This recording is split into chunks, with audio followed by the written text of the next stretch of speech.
Women's Day was first celebrated by the United Nations in 1975, but it was first celebrated in the honor of garment workers' strike in New York.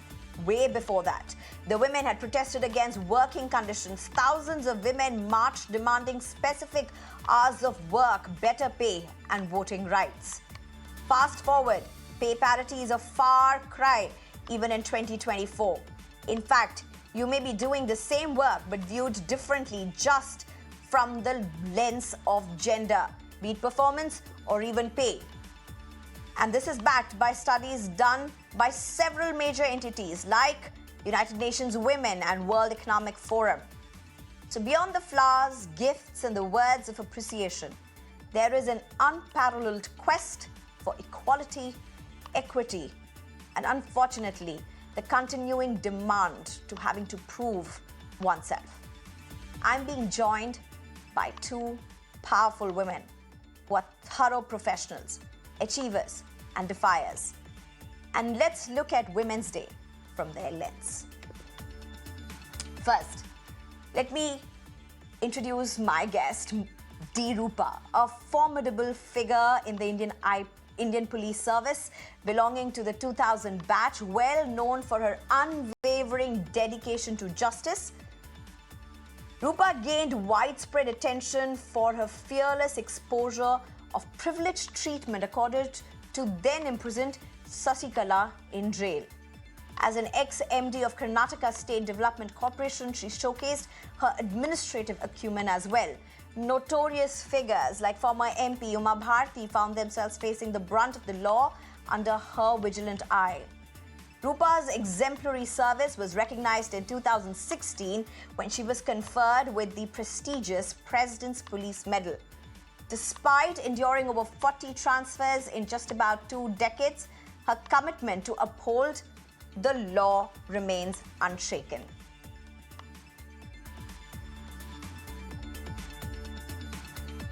Thank you so much for joining us, ma'am. It's great to have you on our show. Happy Women's Day. My pleasure, Sneha, and happy Women's Day to everyone. So what does Women's Day mean for you, considering what you've achieved and your journey till now?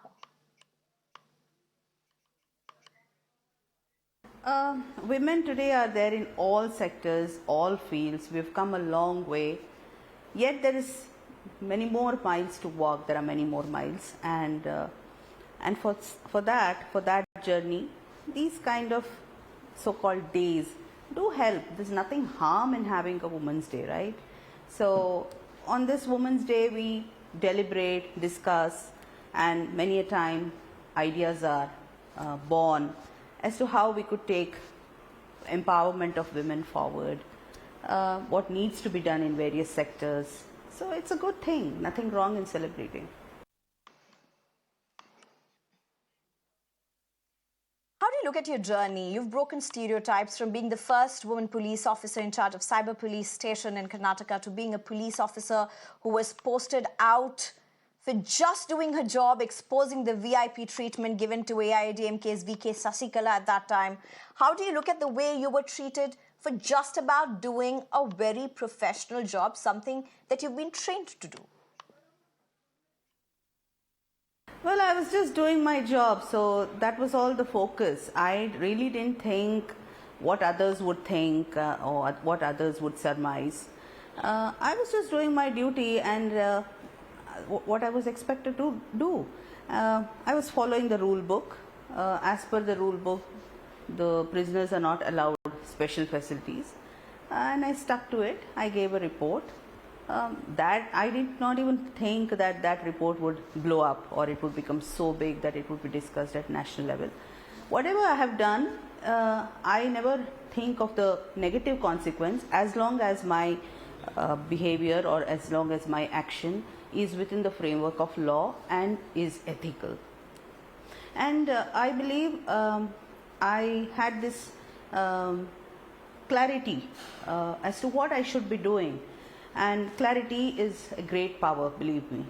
And secondly, if you have nothing to cover up on your own, if you don't have your own aches to grind, if you don't have any personal interest in the thing, the courage naturally comes, and no matter what, you'll be able to set things right, come what may, and whatever others may say, it doesn't really matter, as long as the consequences are good for the society and in public interest. You're speaking about going by the rule. A question as an outsider: does the response to following the rule book play out differently for women and men in uniform? Though professionally you would have been trained to do the same job. These things, many things are subtle. Only one can feel it, and it would be wrong to generalize it. But yes, even now, when women speak up, there are not many who like it. If the same idea coming from man in the boardroom will be more accepted than coming from a woman. We all have experience. Women in any field, in any position in the workforce would have experienced this kind of feeling in some form or the other. So yes, maybe when I spoke up, possible that men viewed it that way, but it didn't affect me because I'm a very positive-minded person. So yeah. In fact, when I joined the service, I had to hide certain things, in the sense hide not with disgrace, but certain things like my talent that I sing, that I was Miss Davangere of a small town. Davangere is a town where I come from. I was Miss Davangere.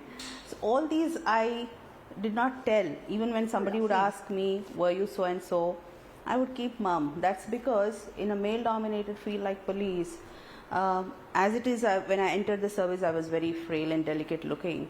And then added to that, these kind of information, would make somebody feel, would make the authorities feel, oh, she's non-serious. Can this woman handle difficult postings? So if I felt this way, I think many others also would have felt this way. And yeah, it is there. And only when many more women come into male-dominated areas and prove that they can do, that they can deliver, then this stereotype will change. And it is changing. Such a relevant point you've made, and I've heard so many women speak about this. But, frankly, it's 2024. Look at what you have done. And not just you, women across fields, whether it is an Anganwadi worker, an ASHA worker, or a space scientist or a doctor. But this having to prove yourself, a statement even you made, just doesn't seem to go away. Yeah, that's because till about a century ago, all positions were held by men. It's only of late that we women have entered workforce and higher echelons, though their number is not very high. But I think it's got something to do with the caveman days.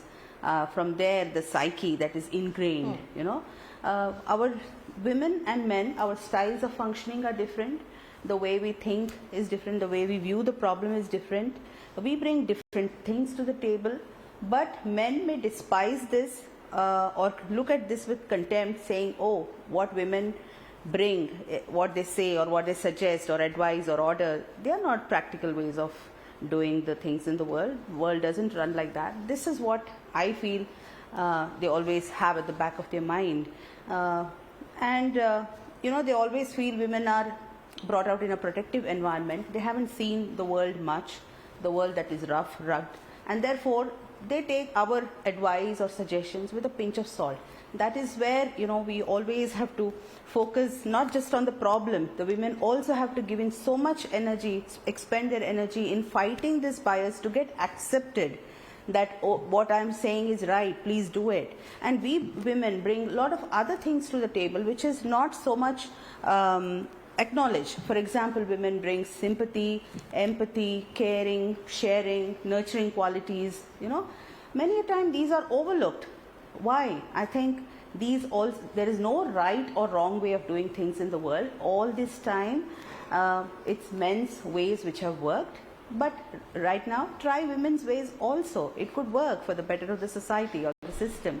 Because in my own experience, I'll tell you one experience. When I was heading a district, there was a hardened criminal caught. He had done some 2-3 murders. He was caught.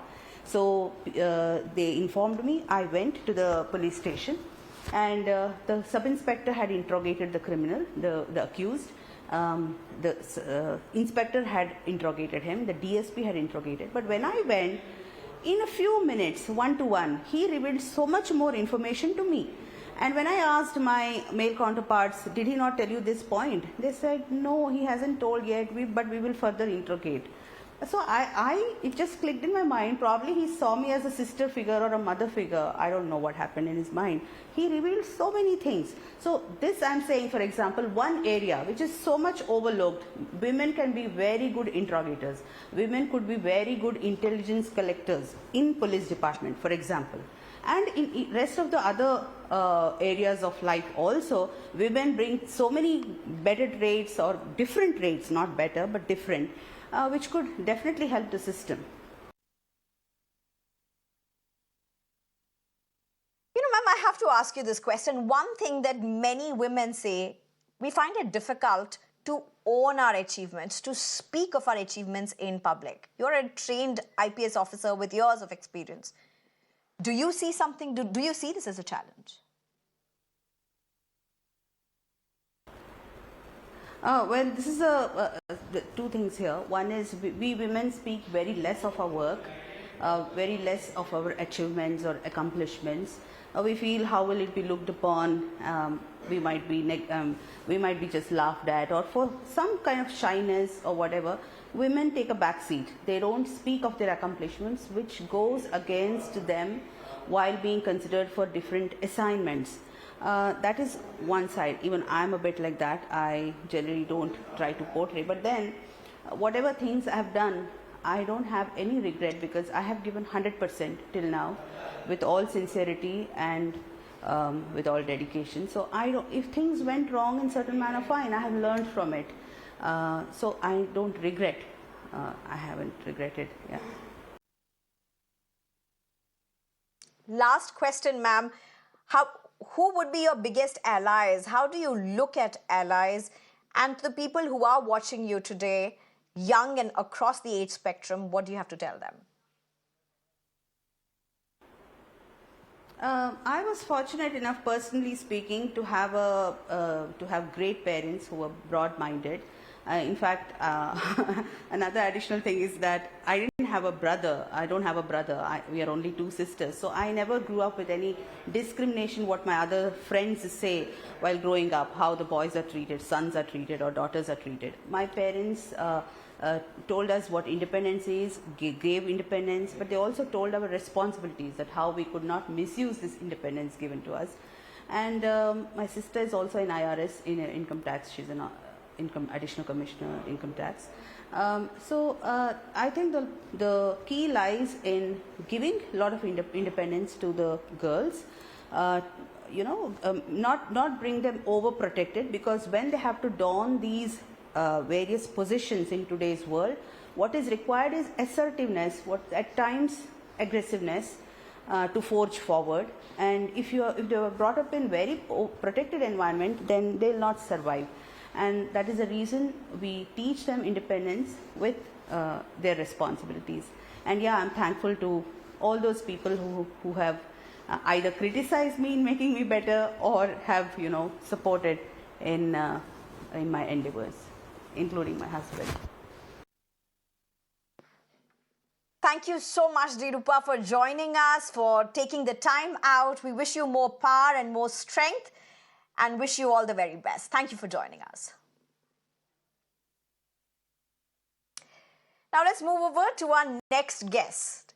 Let us introduce you to Susan Abraham, better known in the virtual realm as Susamma, a vibrant force in the world of social media.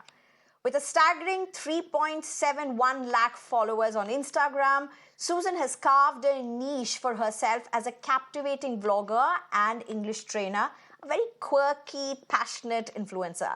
Her engaging content and insightful tutorials have garnered her a devoted online following. In fact, as Susamma, she seamlessly blends her passion for vlogging with her expertise in language instruction, captivating audiences with her unique perspective and infectious enthusiasm. Thank you very much, Susan Abraham, for joining us. You have lakhs of followers, but how long did it take for you to reach this? How's the journey been? There was a gap of almost 7 years. Okay, what do you mean by that?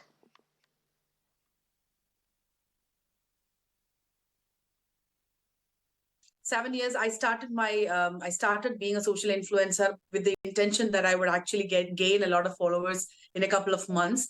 But what I encountered was a lot of negative comments, which I was not able to take. I was not prepared for that. And seeing a couple of rude comments, I decided I'm not going to be a social media influencer. I'm going to stop this. This is the end of it. And I just posted a couple of videos and then stopped.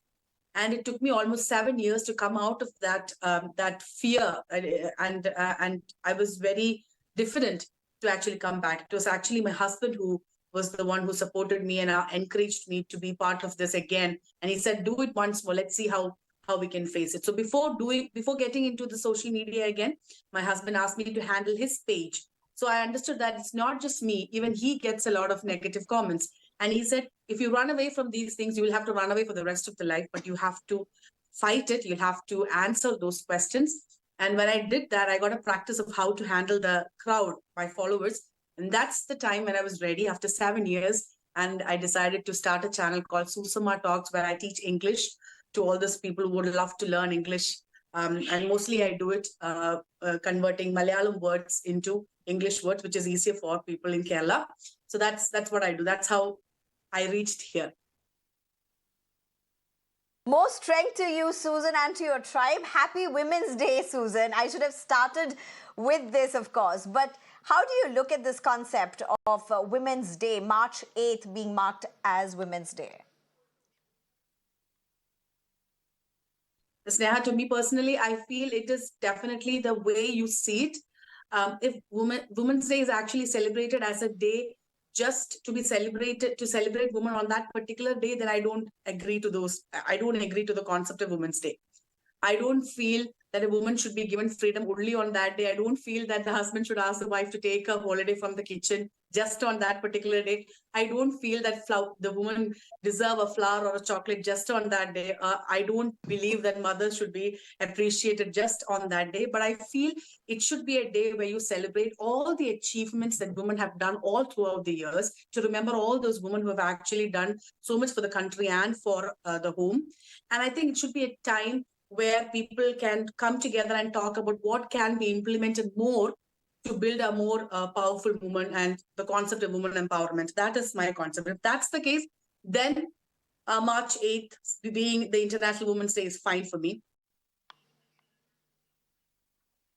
So what's your one word for Women's Day, Susan? I'll allow you to think through that. Meanwhile, Susan, social media is a very competitive space. Having interacted with several other social media influencers, do you think women influencers are seen differently?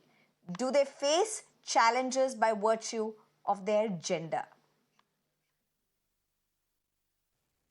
One of the thing is definitely when you become too much of emotional, I believe that women are emotional. And they get emotional in certain areas, which is the way they are wired, which is perfectly fine, which is beautiful as well. But when it comes to commenting, when it comes to threats and videos being shared, trolled, the way they take it is actually an extra pressure on them. That is, I think, if 70,000 women, if they come into this field of social media being a social media influencer, there are a lot of women who actually drop this and leave and nobody even know about them. So that is one challenge that I've seen. And I know a lot of my friends have started the channel and they could not bear the thing to even talk to to reply to the comments. They just don't want to see all these comments. They just stop the channel, close it off, and then leave the whole thing. So that is one challenge that I personally have seen, and I've talked with people regarding this. Yeah, that is one thing that I know. You know, but even male bloggers find similar comments, Susan. Do you see any difference in how you are treated or how you treat or deal with situations just by virtue of being a woman? Always, people have asked me, especially a woman like me, they've asked me to just ignore the comments. But when it comes to my husband, I've never seen people telling him that. I've always seen him giving back the right answers. And those right answers, even if it's rude, it's praised. So I don't understand why it is, but I'm still confused. I'm still learning. I'm still trying to understand what it is. But this is one thing. So what's the joy you are getting by being on social media? What's the joy your followers are getting? What do you think? One of the joy is there are so many people who are inspired by you. Despite all of these things, if you push it back, there are so many people who are really positively influenced by you, and there are people who come and tell me that their lives have been changed. You come to know about this when you walk into a mall and somebody comes and hugs you and cries and tells that I was just going to give up on my life, and I saw one of your video. It cracked me up. I started thinking I didn't want to end my life. I wanted to start again. And that is an encouragement that you gave me. So imagine if I sit back and not posting one video a day, somebody would be just giving up on their life. And that thought is something that's a driving point for me, or a thriving point for me to actually post another video. So that is one of the greatest joys that I have. And despite of that, I mean, English learning is something that's very much needed in Kerala. And as long as that need or a requirement lies in a state like this, I think my channel would definitely go and my followers would definitely love me more. Susan, there's a lot being spoken of and written about allies. Do you have enough allies? Do women find enough allies on social media? I don't think women. I think. I don't think that it's that way. A lot of these social media influencers, they post a lot of these videos, they post a lot of these posts, but I don't think they are true to their self when it comes to that. I'm not judging it. I'm not judging, even though I sound judgmental. I've seen it personally. I've experienced it. Many of the times, the comments that I receive, which are the negative comments that I and my friends receive, to be very honest, they are from women itself. So that is a concern for me. So women reaching out to women, I think sometimes a woman can also be an enemy to another woman, where a woman knows another woman so well that she's ready to spite the comments right onto her. So I've not received many negatives from men, but I've mostly received it from women. So what's that one English word from you to define Women's Day today, Susan? I have not come up with anything so far, to be very true, to be very honest. I have not come up with any word so far. But I would say the takeaway word would be simply the word celebrate. Celebrate every day. Well, thank you very, very much, Susan Abraham, for joining us. We wish you all the very best. Happy Women's Day, but not just one day. We wish you much power and great allies throughout the year. Thank you very much, Susan, for joining us.